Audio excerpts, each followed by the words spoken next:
can sense the intensity as they await the arrival of the Tennessee team here at Leland Stadium.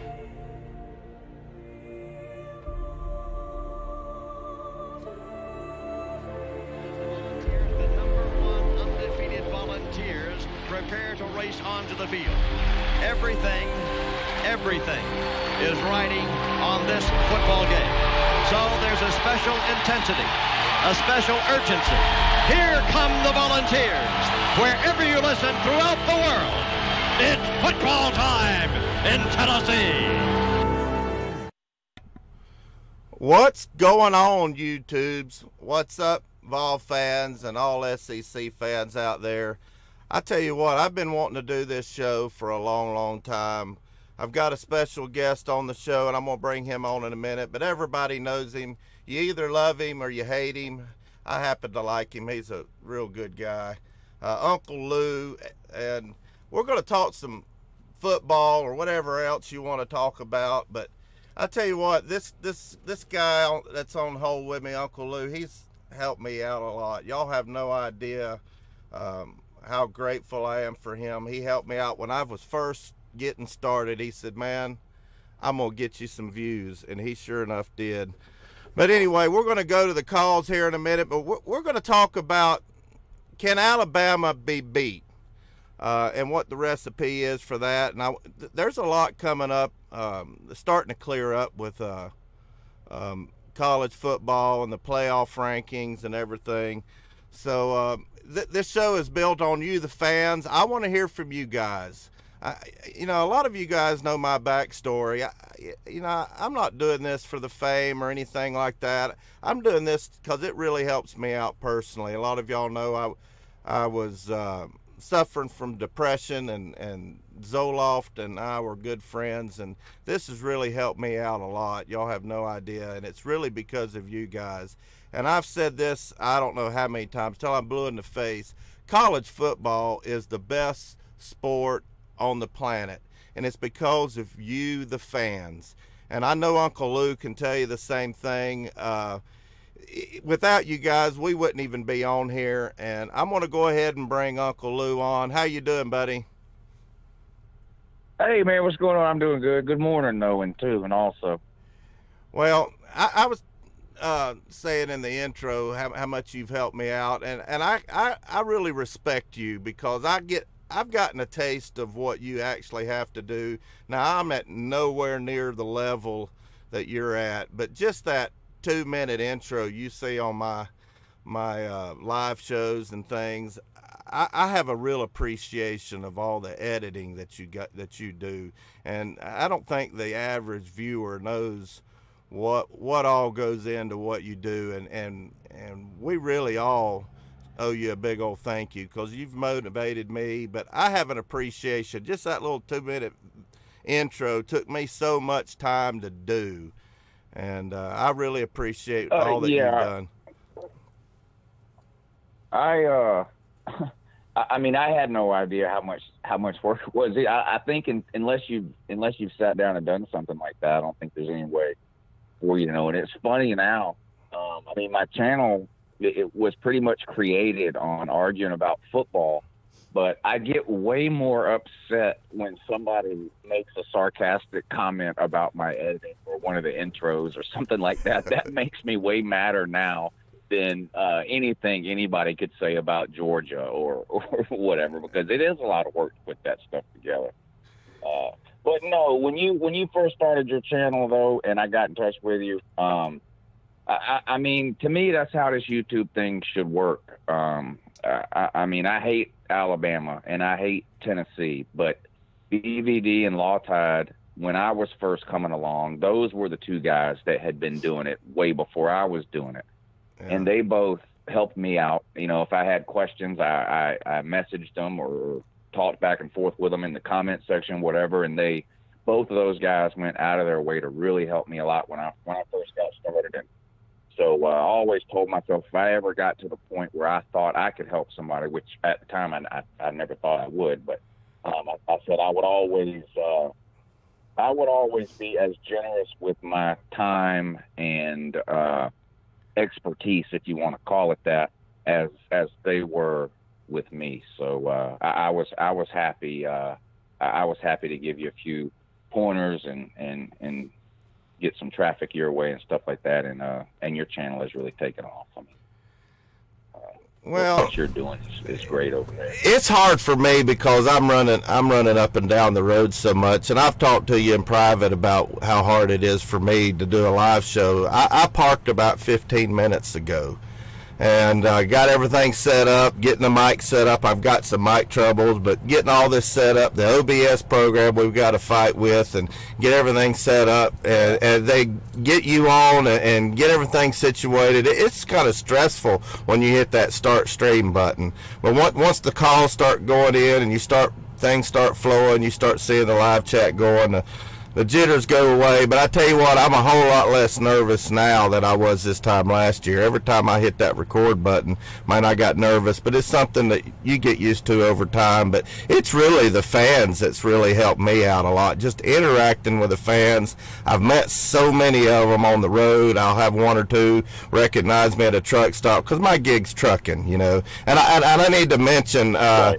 I was at Allied Oil and Tire, my sponsor, a couple hours ago, and we were talking about the show, me and Brett Black. Sometimes he's in the live chat, and he said, man, you really enjoy what you're doing. I could tell. And I said, you have no idea how much I enjoy doing this. It's just great. I mean, most of my viewers aren't Tennessee fans. I mean, probably my biggest viewership is Georgia fans right now. I know everything's going good for you guys, but Georgia, Alabama, Florida fans. But right now, Tennessee fans, they're not out and proud right now, but we're going to get back there because you know what, Uncle Lou? You wait till next year. We're going 15-0. That's right.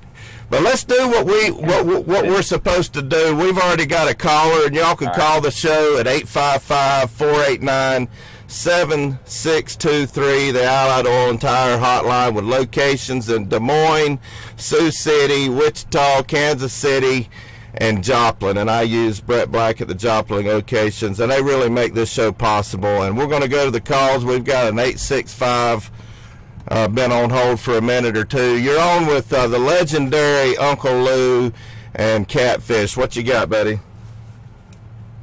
How y'all doing tonight? Good. Good. Yeah, I was calling to talk about the latest rankings that came out this, I guess it was yesterday. Obviously, Alabama holding at number one. I don't think there's anybody in the country that can dispute that after what they did to LSU. Clemson, number two. After what they did to Louisville, now Louisville's they're not what they have been lately, but they're still a big-time school with some big players on their team, and they just got embarrassed by Clemson. But one thing that I really want to talk about, and now that I got you, Uncle Lou, is Georgia. You know, that Georgia's right there on the outside. I think they're at number 6 or number 5 right now, and that's a team. We already know that Alabama and Georgia are going to play each other in Atlanta. That's a Georgia team that has got a lot of talent on it, especially DeAndre Swift. He's one of the best running backs that's playing this year. It's fun watching him play. Like, as a Tennessee fan, I hate Georgia, but it's fun to watch him play. He runs hard. And something about Swift, real quick, there a lot of people might not know, especially not Georgia fans, but he's been he hasn't been 100% really all year up until the last week or two. He had a growing injury in the preseason, and that really slowed him down. Now, he never missed any games, but they did limit his carries a lot the first month or so of the season. He's been kind of easing in since then, but the last week or two is really first time we've seen him at 100%, and that's been good to see. I mean, if you watched him play last year, it's been pretty obvious he was sort of a step behind this year where he was last year. So hopefully he can really turn it on now with the home stretch of the season coming around. His carries have been limited, so he's fresh. And we're going to need an explosive DeAndre Swift here over the next couple of months. Yeah, and with him being at Georgia, I don't watch a whole lot of Georgia games. I'll watch some here and there. But what really got me noticing him was actually Catfish's video on him reacting to his highlights.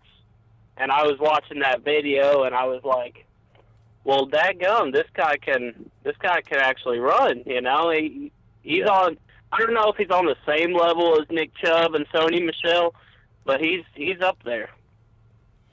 Yeah, he's fun to watch. He's like a lot of Georgia fans call him like a video game running back. He's got the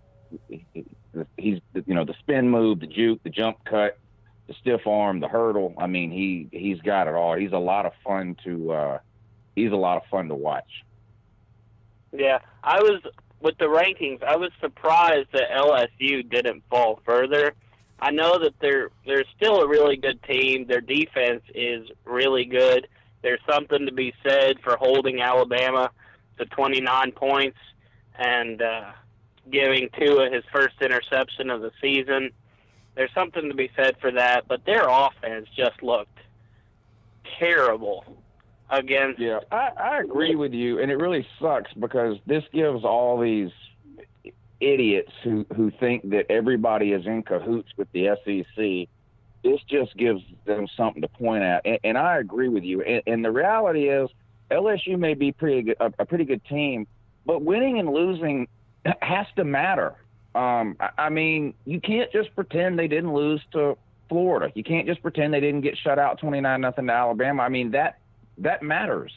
That should mean something. I can't believe they're still ranked where they're at with 2 losses. And I'm no fan of some of these teams that are behind LSU with 1 loss, but it's hard to justify having LSU that high right now with 2 losses in my mind. Yeah, honestly, I look at teams like Washington State and West Virginia, and heck, even Ohio State, who looked terrible against Nebraska. But I would say that Ohio State could outscore LSU any day, and that's what I think is, you know, I mean, people always say the defense wins championships, and that is true, but you ain't going to win a championship if you don't score any points. And right. I think teams like Washington State, West Virginia, and Ohio State, all with 1 loss, I would say that they could be arguably better than LSU. I don't see how anybody can watch West Virginia play and then give me a legitimate reason why they think LSU should be ranked ahead of West Virginia. That just makes absolutely no sense at all. I mean, West Virginia's got an elite offense, a Heisman candidate at quarterback and Will Grier, 2 NFL wide receivers. Their defense is playing way better than anybody thought it would be playing, especially for a Big 12 defense. And they have 1 less loss than LSU. It's just hard to justify having LSU that high. And I could go on down the list. Why is Florida 15? I mean, that doesn't make any sense either. 3 losses in Florida. I mean, they've lost 2 in a row. They looked terrible in both of those losses, and they're still sitting at 15. I mean, that just makes no sense at all. I agree. And I don't want to talk a whole lot about Tennessee tonight, but everybody, at least that I know here in good old East Tennessee, is dogging on Tennessee this year, saying that this year they're playing terrible. And while I can agree with that at times, I thought the performance against Charlotte was terrible. But this Tennessee team is noticeably better than last year's. I think Jeremy Pruitt knows what he's doing. And you look at their performance against different teams. Hey, Tennessee put up 21 points on Alabama's defense. Just, right. The last game that they played before playing LSU. And here comes Alabama and shutting out LSU. So that's got to say, hey, maybe Tennessee's offense is 3 touchdowns better than LSU's offense. Let me slow this train down. Let me jump in here. LSU's better than Tennessee. They may have been shut out by Alabama, but I've got a stack of calls, and I appreciate you calling. I'm going to finish talking about this. Your point there about Tennessee. Then I'm going to get into some more calls. Tennessee is not going to do anything until we get a damn offensive line. Our offensive line play is bad. I feel for Trey Smith. I hate that he had the blood clot in the lungs, but we've got to start hitting the recruiting trail and getting some better offensive lines. But that was a good caller, a caller from Maryville.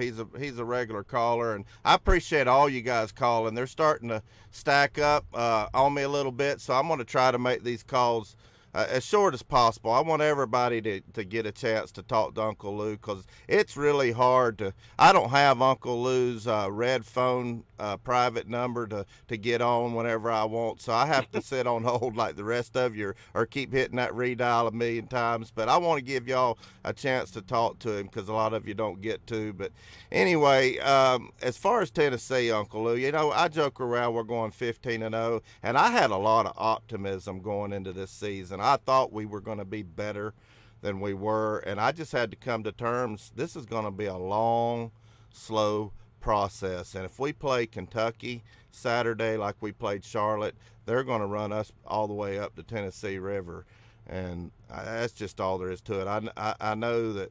I think what's going to happen, or what's going to have to happen with Tennessee, I mean, teams have to learn how to win. Forget about talent level for a second. Mm-hmm. Tennessee is way better than 14-3 against Charlotte. Yeah. And look, I would love to sit here and agree with Jeremy Pruitt and say, yeah, no, they're about right. Tennessee's that bad. They're equal to Charlotte, like Jeremy Pruitt tried to spin it. The reality is that's just not true. Tennessee has played much better games this year than what they played last Saturday against Charlotte. And if they played Charlotte again next week, Tennessee's likely to win the game by 20 or 25 instead of 11 or whatever it was. But you see this a lot with good teams. They'll look good, and then they'll look not good. And it's hard to replicate looking good week in and week out. It's very, very hard. I mean, how many times have we seen teams like Clemson lose on the road last year to Syracuse, Oklahoma lose to whoever it was, Iowa State or whoever it was they lost to, Ohio State getting blown out by Iowa. Teams tend to have these down games for no reason, and I mean, honestly, you guys were lucky you didn't lose that game. Special teams touchdown. Yep. Something like negative 0 yards rushing or something heading into the fourth quarter, something crazy like that. We didn't get out of the negative till like the second to the last possession of the ball game, and ended up with 20 yards. Yeah. I mean, because what's going to happen is fast forward a year or two down the road, say Jeremy Pruitt puts together a couple of good recruiting classes, you're still going to be looking at a season, in my opinion, where you might go 8-4, and you might, and the fans are going to say the talent on this team should be winning 10 games. Well, there's a lot of teams in America who have the talent to win 10 games that go 8-4. Look at South Carolina. Everybody and their brother picked them to finish second in the East. In the beginning of the season, they were favored in 10 of their 12 games. The only team South Carolina was underdogs to heading into the season was Georgia and Clemson. No. And now they had to schedule an extra game just to make a bowl game. So you see this sometimes. It's just hard to play to your talent level week in and week out. And the teams that are able to recruit at a high level and play up to that level week in and week out are the teams you see consistently making the playoffs or winning 10, 11 games, like Clemson, Alabama, throw Ohio State in there, Georgia last year and this year. But it's very hard to do. Well, we're going to go to the phone lines, and I'm going to revisit a few things in between callers. I want to talk about Jim Chaney and can Alabama be beat and what's the recipe. But we're going to go to another 865 number, and there's 3 or 4 of you on hold. Please hang on. We're going to get to you, I promise, and I appreciate y'all calling in. But we're going to Tennessee. You're on with Uncle Lou and Catfish. What you got, buddy? Hey, I love you guys. Love you too. I was wanting to know, what do you make of Kentucky just being a 3-point favorite? Looking on that matchup on paper, it doesn't make sense to me, but usually when Vegas puts a line out there, you say they've lost their minds, they kind of know what they're doing. What do you guys make of that? I'll go first. I think it's kind of crazy. I don't think Tennessee can keep that game within a touchdown. I don't really. I mean, I know what Kentucky hasn't won. This game's in Knoxville, right? Kentucky hasn't won there since how long ago? But I mean, Kentucky is obviously a better team this year, and on top of that, they've got a coaching staff that's been there for years. Their team is loaded with veteran, junior, and seniors. That goes a long way in college football. Look at last year's Georgia team as Exhibit A compared to this year's team. The talent level is probably higher on this year's Georgia team, but they're not playing at nearly as high of a level as they did last year because they're lacking all that upperclassmen leadership, and Tennessee's suffering from some of that too. Kentucky has all that, and you know, Kentucky is a team that's built to win even when they don't play great football, because they're going to slow the game down. They're going to run it. Terry Wilson's not going to throw the ball a whole lot. He's going to do a lot of running around. I think Benny Snell, not quite the same running back today as he was in September, and that's Kentucky's fault. I've thought about this a lot, but you just can't give a running back 25 carries a game the first 2 months of the season and expect him to be the same person in November that he was in September. It just doesn't happen. I mean, Auburn ruined 2 seasons in a row by doing that to Cam Petaway and then Kerryon Johnson last year. You know, Kentucky has done that with Benny Snell. But I just the talent and the consistency that Kentucky has right now, I think is just more than what Tennessee has. And I think Kentucky probably wins this game somewhere in the 7 to 10 point range. Well, I think our only chance is we need to stack the box, slow that run down, and just take our chances with that quarterback, because I'm not impressed.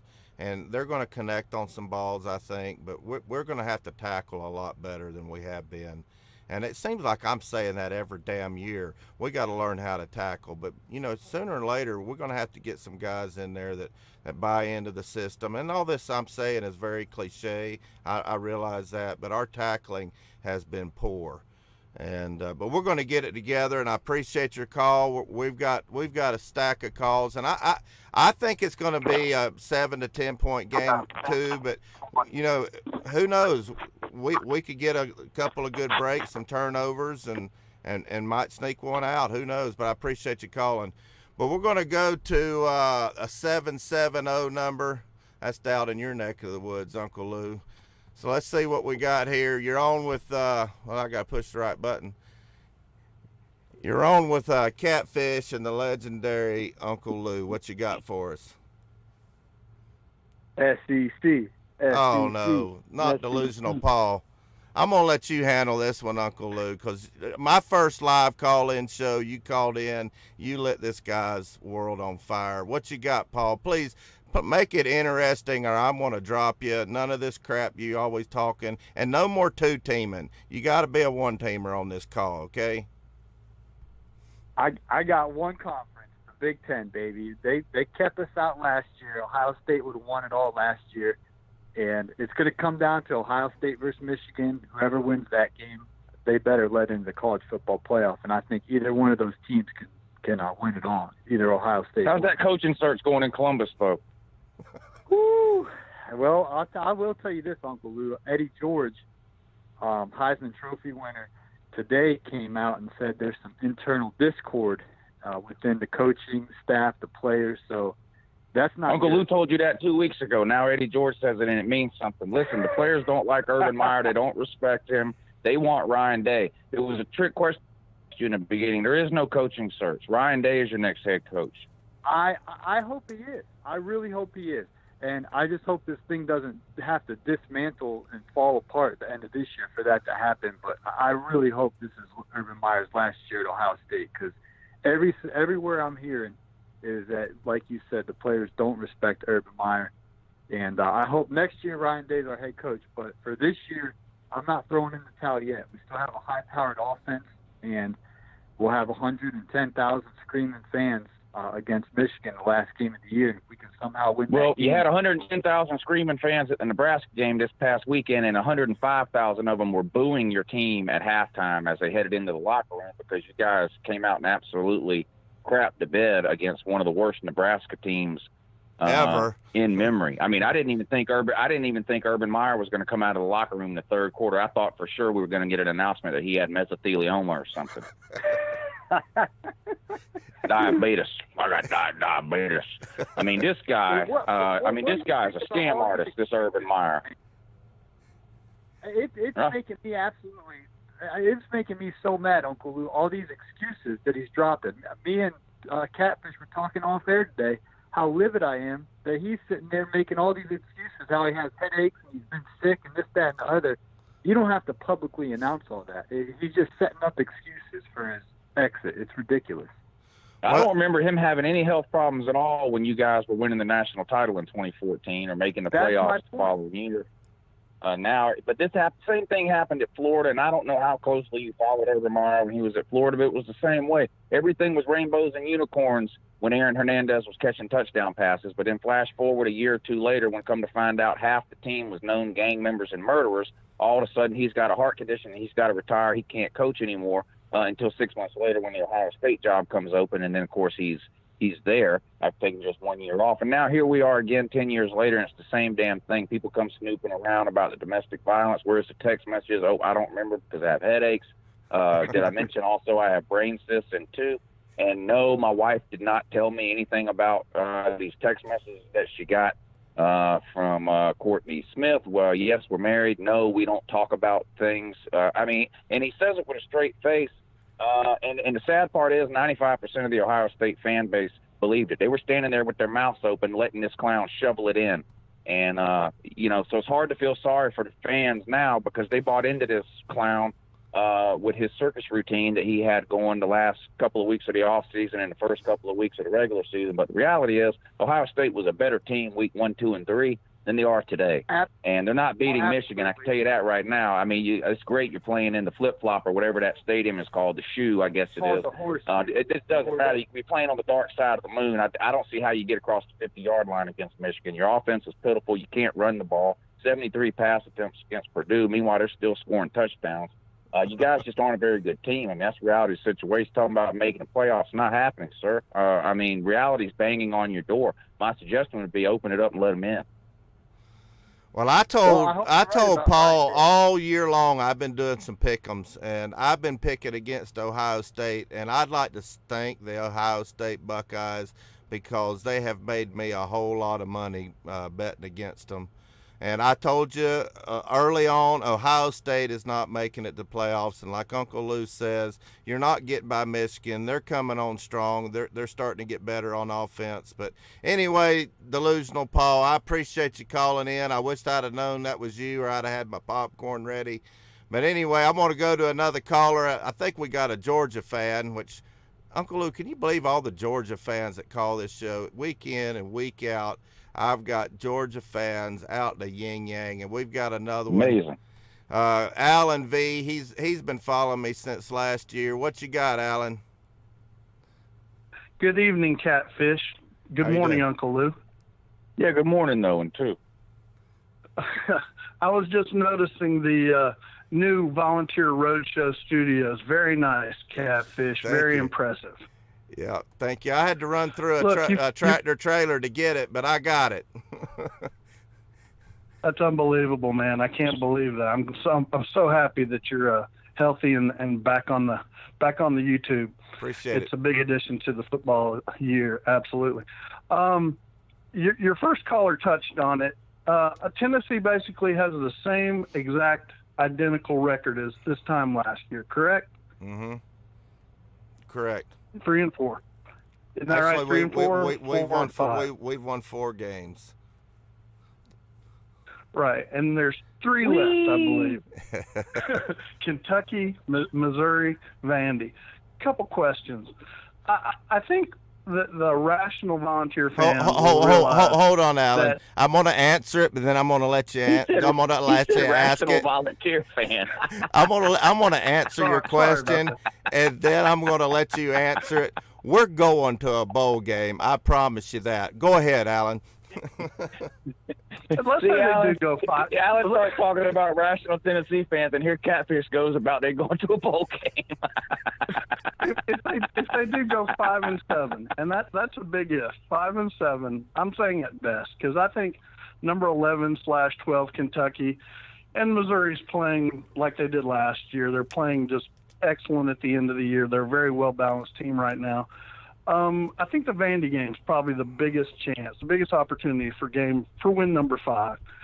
if they go 5-7, Pruitt said that he's definitely going to a bowl game. How do you guys feel about colleges accepting a 5-7 record to go to a bowl game for those 15 additional practices or whatever it is? I don't agree with it. I don't know about Uncle Lou. If we go 5-7, we don't deserve to go to a bowl game. That's just the way I look at it.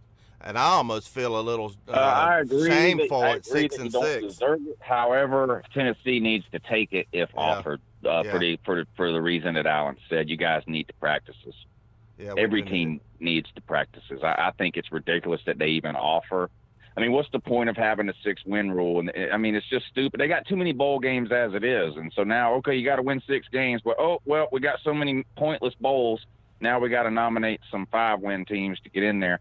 So it is kind of embarrassing, and please believe you would catch all kinds of heat and humiliation from LouTube if you win 5 games and accept a bid to some sort of Sears Roebuck Bowl or whatever it is. But and they're bankrupt. It would be crazy to turn it down because you get 18 practices or something like that. That's almost like having an additional year of spring practice. Good point. I agree. Looking at it that way, I think that is a good thing. But as a fan, I think you need to have a winning season. I almost feel bad getting it at 6-6 and quit all these bowls. But I know these schools, they need the money. And realistically, it's about the practices and it's about the money and exposure, which all comes back to recruiting. It's like a self-fulfilling prophecy. It all feeds on each other. But, yeah, I still think by God, we're going to a bowl game. Y'all can't come on here and rain on my parade. I've been saying it all year. I started out with 15-0. I knew that was crap, but I knew we're going to a bowl game. We got to win 2 out of 3. So anyway, well, Alan, I appreciate you. It's possible. I think it's possible, Catfish. It's possible. That Garantano has taken a heck of a beating this year. Yeah. He deserves something. Yeah, we deserve it. We've been through enough. But anyway, I'm going to go grab another call, Alan. Thanks for following me. Thanks for following me. Bye-bye. Yes, sir. And I saw a super chat a minute ago. I meant to call out, and I can't even figure out how to scroll back to give them a shout-out and a thank you. Give me just a minute before we get Carolina Jackpot on here and see if I can find it. Andrew Odom, Alabama. Andrew Odom. A Gump fan, but he's a good guy. I really like him. He calls in all the time. But we're going to go to the state of South Carolina and talk to a Gamecock fan and see what he has to say. You're on with Catfish and Uncle Lou. What you got? What's up, guys? How y'all doing tonight? Good. How about you? Jackpot. What's up, buddy? Hey, I just want to talk about a few games and a few teams here. First off, Catfish, I know you think I'm crazy, but I think y'all gonna beat Kentucky on Saturday night. I really do. Well, I appreciate the vote of confidence. Well, I mean that game that to be honest, when y'all played us a couple weeks ago in Columbia, y'all should have won that game. I mean, you really should have. I mean, you were the tougher team. You played better than we did. I think I don't know what it was. It took over at the end of the third quarter there, if it was nerves or what that took over. But Jake Bentley got it going a little bit with a couple of touchdown passes there. But Guarantano, he frustrated me all night long, man. I was screaming, throwing stuff to you. You know how I have moments. Third down, every third down. What were y'all, like 10 or 11 on third down conversions? Yeah. Every time, third down, boom, boom, boom. Whatever it took, it didn't matter. It's getting those third downs. And come on. I know it's bad to say, but I felt bad winning the game because I didn't feel like that we played our best. We didn't play anywhere near our best football in that game, and didn't deserve to win it, but we did. But I think Kentucky, I think they're probably a little bit down after last weekend. Probably a little bit beat up. probably, a little bit, lost. And that number 11, 12, whatever they're ranked right now, these rankings in this college football playoff right now, I mean, if you look at 11 through 20, it's just laughable because you got Alabama, you got Clemson, you have Michigan, Notre Dame, Georgia. You have these teams that just are entrenched in these 1 through 6 subspots. And it's just like they're just throwing anybody else in there. They have NC State at number 14. They have Syracuse out of the ACC in here at number 12. These teams couldn't hold a candle to anybody in the 1 through 5 spots in the SEC East or West. And, Kentucky, I just think these guys are done. And if you want to look back at last year, I know Kentucky's a little bit improved over what they were last year. But Lyle almost beat Kentucky last year in Lexington with a team that went 4-8 and 0-8 in the SEC. And you look a few weeks ago, you guys beat Auburn on the road. Y'all think Kentucky go on the road right now and beat Auburn? I don't. I don't think Kentucky's winning in their stadium right now. So that's what gives me a little bit of confidence for you guys. I mean, what do you think about that? I mean, I really do think – I think y'all are going to beat them. And, nobody's giving you a chance, but I do. Carolina Jack White thinks that the Big Orange is going to win in Neyland Stadium on Saturday against Kentucky. Well, I appreciate you saying that, and I'm going to let Uncle Lou jump in there and give his opinion, then I'll wrap it up, and I've got a couple more callers before we wrap this up. But go ahead, Uncle Lou. Yeah, I mean, I wouldn't say no one is giving Tennessee a chance. The spread is only 4.5. I mean, that's not too bad when you're talking about a team that's probably going to finish with 10 wins, Kentucky, versus a team that's struggling to make a bowl. So I wouldn't say that nobody is giving Tennessee a chance. And with your point on Syracuse and why are they ranked so high, think about who they play next week, and that will answer that question for you. It's a prop-up rank. That ranking is a prop-up ranking. That's all that is. Yeah, I agree with you there. I've got a question. They play Notre Dame next week, and so they got to hype that. They hype Syracuse up right now. That's what that is. Television ratings. Yes. But I've got a question for you before we go to Squidtard. Jim Chaney. There's been a lot of people on my show that about ready to throw him out. Do you think Jim Chaney will be coaching at Georgia next year? I'm not a fan of Jim Chaney. I've defended him in the past, and the problem is it's hard to justify firing an offensive coordinator when you're averaging 40 points a game every year that he's there. Yeah, it's hard to do that. Now, it's a lot of smoke and mirrors. It's a lot of blowouts against bad teams. But you scored 50-something in the Rose Bowl last year. Now, I get it. We had Chubb and Michelle. Okay, fine. My issue with Jim Chaney is not necessarily production. It's scheme, play calling, how we're using players or not using players. It seems like Jim Chaney has a certain offensive style and philosophy, and he's hell-bent, bound, and determined to run that scheme regardless of what players he has. Last year, you looked on Georgia's offense, it was obvious the most talent was at the running back position. I mean, you'd be an idiot not to see that. 2 NFL running backs, Chubb and Michelle. You look at Georgia this year, all the talent is at the wide receiver position. Now, I get it, Swift is good. Holyfield is average, maybe slightly above average. But we don't have nearly the running back talent this year that we had last year, but we're running the exact same offense we ran last year again this year. D-Rob has 0 catches on the year. He's the highest rated wide receiver on our team. Mecole Hardman catches a bunch of 5-yard curls, hitch passes, and jet sweeps.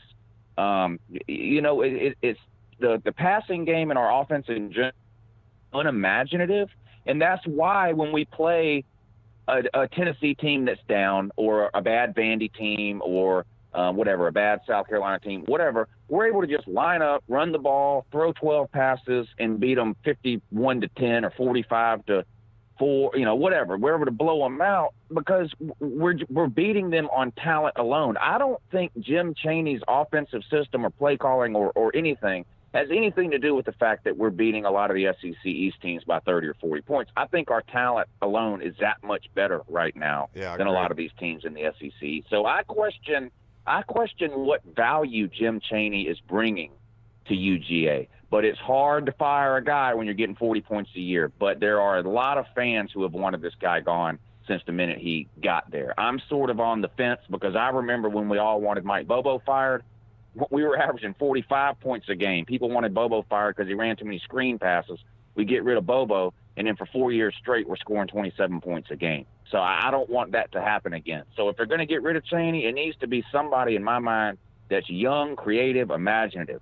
Somebody like a Lane Kiffin, minus all the personality defects that Lane Kiffin has, but somebody that's up and coming with creative offensive mind that can utilize all this elite talent we have on the outside, because right now it's just wasting away. Yeah.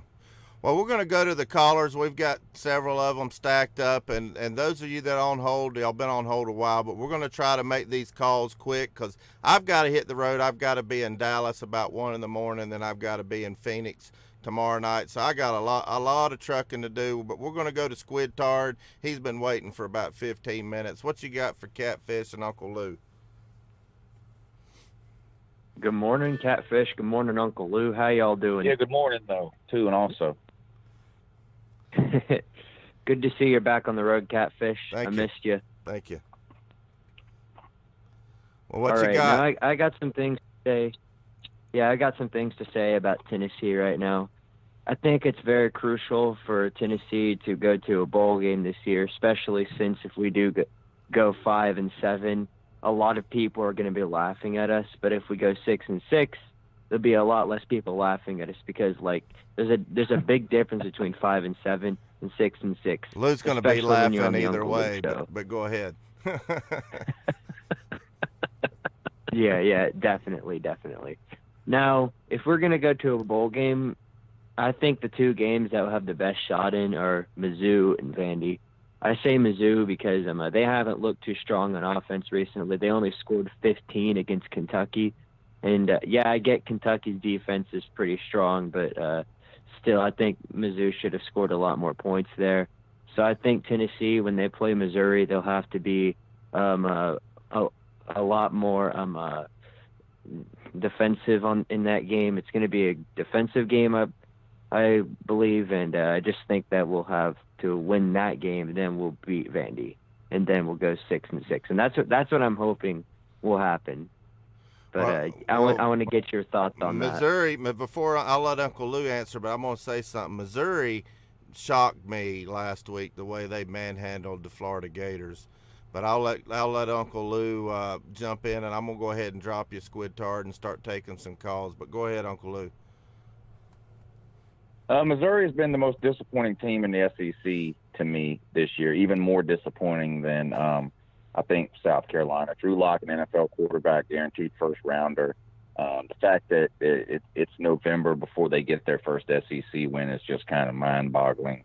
To me, they get a win over really a demoralized Florida team, a team that had sort of skated by a couple of close wins earlier in the season, and that I think is really not that good of a team. So I'm not impressed with Mizzou either. So I agree with Squid Tard there. Well, before I take this next call, what has to happen for Georgia to beat Alabama? Can you give us a synopsis and say 1 or 2 minutes or less? Probably the same thing that happened in the Rose Bowl. I mean, I don't think we can hold Alabama to 29 points. So Georgia's going to have to find a way to score some points. It's going to be, that's basically what Alabama is. They're the Oklahoma of the SEC. I mean, congratulations for shutting out LSU. Breaking news: LSU's not that good of a team, particularly on offense. Meanwhile, you gave up 21 to Tennessee, 31 to Arkansas. I mean, I could go on and on. Alabama's defense is not what it used to be. Now, it's not as bad as Oklahoma's defense was last year, but the point is the same in terms of trying to find a way to beat them. I think you got to get pressure on Tua. Whether you sack him or not, it's not the issue. I don't think. Obviously, it's great to get some sacks, but you cannot let him stand back there. He's too accurate with the ball, and that system that Alabama has put in place is just lethal if the quarterback that's running it, which doesn't matter who it is, could be the Pineapple or it could be anybody else, is lethal if you just let the guy sit back there. I mean, they've got 3 6'2" wide receivers that run the 40 and 4'2" and 4'2", and will all be playing on Sundays in a couple of years. I mean, their system is so good now that it's making Jalen Hurts look like he knows what he's doing when he comes in the second half. So that's how you know it's the system. It's not Tua. Even Jalen Hurts looks like a good quarterback. But Alabama can be beat. You got to pressure Tua, and you got to be able to do that, I think, without sending the house. I mean, you can't afford to send 5-6 people after Tua. You got to find a way to get pressure with 4, and you got to drop back and cover those receivers. And they're going to make some plays. I mean, they just are. You don't shut down an offense like that. You're not gonna beat Alabama 13-10. You can just forget it. I mean, it's just not going to happen. So you have to open up your offense. You got to take some chances. Maybe get a special teams touchdown. You can't turn the ball over. It'd be great if you could get some turnovers, but you definitely can't turn the ball over. And things just have to go your way. But any team can be beat. That definitely includes Alabama. They're not unbeatable. I don't understand all this stuff about how just forget it in the season, give the title to Alabama. Yeah. That's ridiculous. Is Alabama a better team than Georgia right now? Looks that way, but more breaking news, better team doesn't always win. I found that to be true, and you can look at the national title game from last year as Exhibit A. Well, we're going to go grab another couple of calls, and I'm going to have to hang this up. But if you can keep it close with Alabama and make them rely on extra points and field goals, you've got a chance. So we're going to go to guaranteed win. Yeah, guaranteed win. We're going to go to the 470 area code. Looks like a Kevin's on the line. What you got for Uncle Lou and Catfish? And we got a couple calls on the line, so let's try to make it as quick as we can there. What's going on, Catfish? Good morning, Lou. It's KP Dog. Yeah, good morning. Here. I'll say this question real quick. What is the more likely upset this week? I have 3 games here. Alabama, Mississippi State, Clemson, Boston College, or Florida State, Notre Dame. That's all I got. Y'all take care. First of all, I don't think any of those 3 are going to happen. I would say the most likely would be Alabama and Mississippi State. Mississippi State's the best team out of those that you named. Boston College is okay, but their running back is hurt, and they're a one-man band. Without A.J. Dillon, they can't keep up with Clemson offensively. I don't think Alabama's going to lose, so y'all can quit with all the type in the comments section. But if I have to pick one of those 3 that's most likely, give me Mississippi State's NFL front 7, find a way to slow down Alabama and shock the tide, but I don't expect it to happen. Well, we got a super chat from Shane Bentley, Georgia fan. He's always on here with a super chat. I really, really, really appreciate it. But I'm gonna second what Lou says, and I can't believe I've been hearing more than one person on the radio. These are paid people, Lou, that says that Boston College has a chance. I don't know where they're getting that from, but we're gonna take one more call, the 910 area code, and then I'm gonna come back with Uncle Lou. We're gonna wrap this up. But you're on with Uncle Lou and Catfish. What you got for us? Hey, Catfish. Good morning, Uncle Lou. Hey, buddy. Yeah, good morning, though, and too. I just want to ask one thing. Go. Should they be a 18 playoff team? Go ahead, Uncle Lou. Because that's what people say. No, I don't want one at all, but it's going to happen. It's inevitable. Probably when this next TV contract comes up in 2023, whatever it is, they'll probably go to 8 teams. I'm in no hurry to see that happen. I mean, eventually college football is going to turn into the NFL, and the longer we can put that off, the better off I'll be. I like college football for a reason. If you lose in September right now, it matters. The more teams you add to this playoff, the less that matters. I do think it will expand because of money and TV, but I'm not for it in any way at all.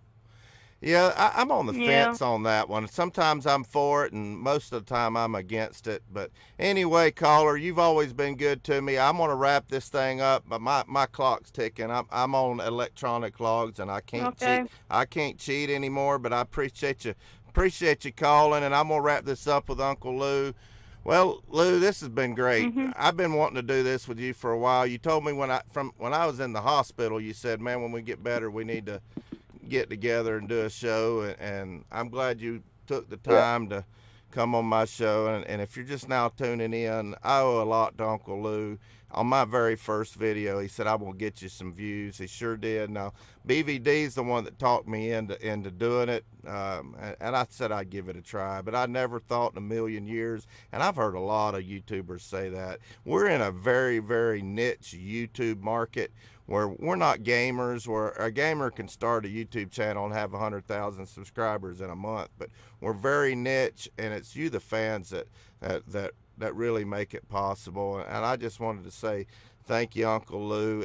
And what you got planned for this weekend? I hear you're going to a game.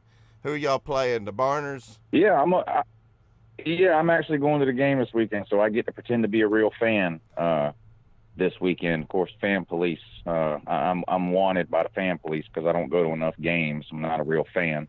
Yeah. So at least for this weekend, I get to pretend to be a real fan. I'll be at the game. But my dad's birthday was last month, and so I decided to get him some tickets to the game for his birthday, and he wanted to go to the Auburn game, so I got tickets for me and him and Lou Jr. And my brother's an Auburn fan, so he was dropped on his head when he was a kid.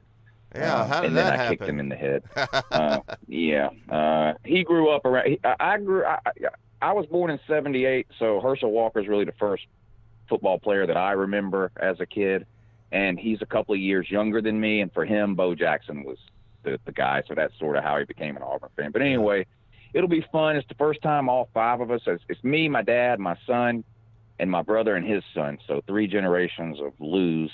Will be at the game, all the guys, so I'm looking forward to it. We're going to have a great time. We got the tailgate spot and everything already nailed down. It's going to be a great time. Game's at 7. We'll be up there about 11 or 12, so we'll spend all day up there. We're going to have a good time. I'm excited. Well, I want to thank all the callers. The callers, y'all make this show, and I want to thank Allied Oil and Tire for sponsoring and helping me be able to do this. So everybody, thanks for watching us, and without you it wouldn't be possible. So y'all know what's coming next. Thanks for tuning in. Go Vols. Contrary to what Uncle Lou says, we're going to a bowl game. I promise you that. Y'all have a good morning.